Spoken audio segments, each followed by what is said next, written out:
Welcome to the Parsha Perspective.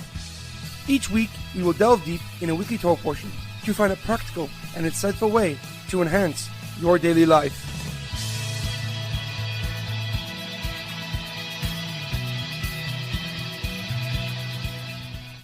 Thank you for tuning in. My name is Rabbi Shalom Yemini, and each week we'll look into the weekly Torah portion to find practical and insightful ways to enhance your daily life. This week's Parsha Perspective is in honor of the Refuah Shlema of Ruchma Leah Basara. May she and all those who need a Refuah Shlema experience a speedy and quick recovery. This week's Parsha Perspective is in the loving memory of Leah Mintche of Yosef, Edward Ben Efraim, Shlomo Ben Edward, and Yirachmiel Daniel Ben Gedalia. May the soul be uplifted and may the memories be a blessing. This week's Torah portion is Parshas Shelach, inferiority complex. Our Parsha begins with the story of the spies exploring the land of Israel. The Jewish people started to doubt what God had told them about the land and its inhabitants, and so they asked Moshe Rabbeinu if they could send spies to study the land of Israel and report back their findings. Moshe Rabbeinu turned to God, who allowed him to send the spies but did not command him to do so. Moshe then selected one leader from each tribe for this unique task. The spies set out to perform their directive. They spent 40 days and 40 nights surveying the land of Israel and his people. When they returned, they reported that the land was abundant with resources, with milk and honey. But they warned that the people living there were powerful, mighty giants, and their cities were heavily fortified, making conquest seem impossible. Upon hearing this, the Jewish nation expressed a desire to return to Egypt rather than face defeat in battle. In response, God informed Moshe that he would punish the Jewish people for their persistent lack of faith. They would wander and journey throughout the desert for 40 years, and any person over the age of 20 years old would never enter the land of Israel. However, a question comes to mind. When the spies conveyed their findings to the Jewish nation, they made a very interesting statement. They said, V'shamar inu es ha-nephilim. We saw the Nephilim, the giants. B'nei Anak min ha-nephilim, the children of giants, the children of Anak. And we were like grasshoppers, and that's how we must have appeared to them, meaning the giants. But how did the spies know how the giants perceived them? Why did they feel like grasshoppers in the giants' eyes? Rashi, Rav Shlomo Yitzchaki, the leading Torah commentary, gives a simple explanation. He quotes the Talmud in Saita that says that the spies overheard the giants saying that they are like ants in a vineyard. And this implies that the spies felt small and insignificant in comparison to the towering and powerful giants.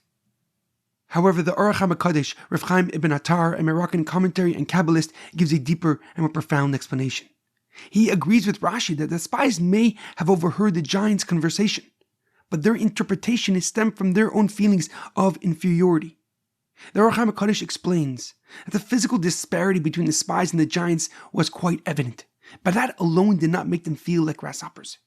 They perceived themselves as such because they felt inferior, doubting their status as the chosen people, blessed by HaKadosh Baruch Hu, by God, and destined for greatness, destined for the Holy Land. The purpose of taking the Jewish nation out of Egypt was not for them to remain in the desert, but to live in the Holy Land and create a dwelling place for HaKadosh Baruch Hu, for God. The spies' inferiority complex stemmed from a lack of faith in God's plan for the Jewish nation. Given the challenging odds and overwhelming numbers, they believed it would be impossible to conquer the land. Some even questioned their worthiness for such greatness, still haunted by the pain, by the trauma of slavery. The Yirachmiel HaKadosh continues that the punishment of wandering throughout the desert for 40 years and being denied entry into the land of Israel mirrored the lack of faith and the lack of trust they had in HaKadosh Baruch Hu. How could a nation that experienced such miracles, such kindness, such benevolence from HaKadosh Baruch Hu continue to doubt that he had their best in mind? God had hoped that the miracles of leaving Egypt, of crossing the Sea of Reeds and receiving the Torah would instill the nation with presence, confidence, and poise. These miracles should have demonstrated to them and to the world that God has chosen them to be his representatives here on earth.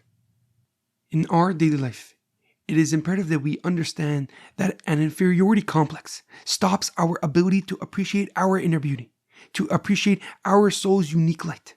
Because allowing our shortcomings to overshadow, to dominate our perspective stops personal growth and personal development. It restricts us from stepping outside our comfort zone to explore new possibilities that God has in store for us. And overcoming this weakness begins by cultivating self-acceptance, enabling us to acknowledge where we currently stand and where we aspire to be. by aligning our perceived flaws with a foundation of value, of worth, of significance, we can move forward on the path of achieving our soul's unique potential. There is a powerful quote that summarizes this beautifully. Your value doesn't decrease based on someone else's inability to see your worth. Have a great weekend and a good Shabbos.